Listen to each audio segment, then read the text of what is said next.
Deferred Action for Childhood Arrivals is a program that allows young people who entered the United States before turning 16 to apply to the Immigration Service for deferred action, which is a temporary determination by USCIS that the person is not high priority for deportation and does not have an active deportation case, and therefore can request a work permit and a letter of deferred action from the Immigration Service.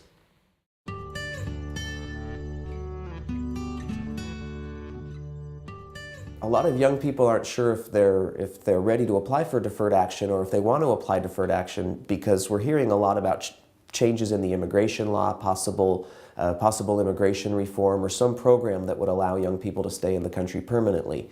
So many people aren't sure that they want to apply for deferred action. But what we're telling people is that as of right now, there is no new immigration law. That's still before the Congress. It's still being debated in Congress. And until we have an immigration law that offers a pathway to permanent residence and eventually citizenship for young people that were brought here to the United States as children, we recommend that people who qualify for deferred action seriously consider applying.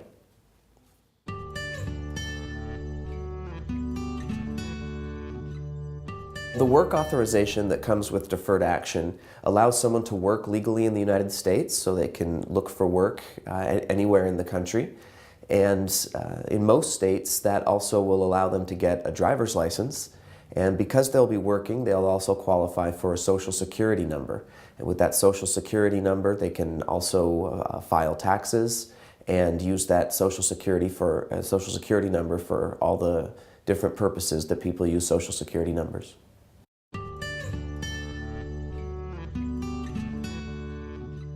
To qualify for deferred action, you have to be able to prove that you entered the United States before turning 16 years old, and that on June 12, 2012, you were under 31 years of age. That means anybody who was born after June 16, 1982 can qualify. Now, to apply for a work permit and apply for a deferred action letter, you need to be at least 15 years old. You also have to have lived in the country since at least June 15, 2007. And in addition to that, you can't have any significant criminal issues, criminal convictions, and in most cases you can't have more than 3 misdemeanors, and you can't have any felonies or any serious crimes of public safety on your record. Anyone who's over 15 years old who entered the country before turning 16 can qualify for deferred action. And they don't have to be in school. The only requirement of education is to have graduated from high school or to currently be in a high school or to have a GED or to have graduated from a GED program. The person doesn't have to be in college or have any intention of going to college to qualify for deferred action. And even though it is for young people, that can also include married people and people with children. So marital status or how many children you have doesn't affect your eligibility for deferred action.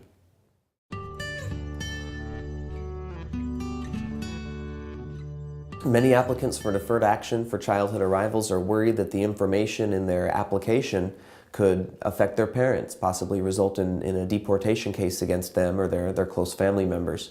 In those cases, we usually recommend to applicants to not include information about their parents in their application.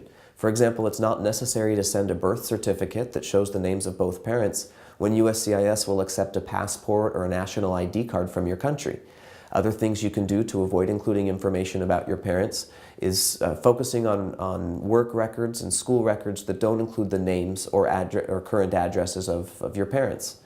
And in most cases, immigration has assured the public that they will not be using information from a deferred action application for immigration enforcement purposes.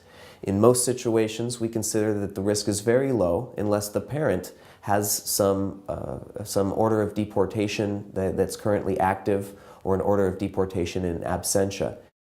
In most cases, if the applicant or their parents don't have a history of past immigration violations or a serious criminal record, USCIS will not share the information from their application with ICE or other immigration enforcement agencies.